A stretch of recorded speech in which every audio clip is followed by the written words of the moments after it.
Ayan ang supervisor ko. Ayan, araw-araw ganyan ginagawa niyan dito. Ayan, supervisor, paupo-upo na lang. Kalbo, pa-cute.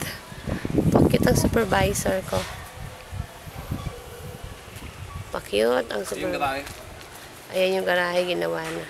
So, binutasan na pala. Ayan na. Meron na rin ano yung bakal sa loob. Ginawa na.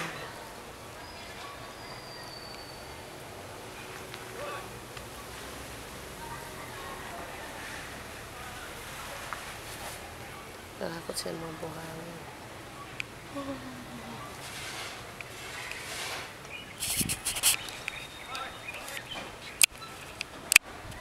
Ayan, yung mga granado. 10 sila ngayon. Nagkakakot sila ng mga buhangin. Tsaka bato nilalagay dito para pagbuo sila. Ano-ano, sunod-sunod.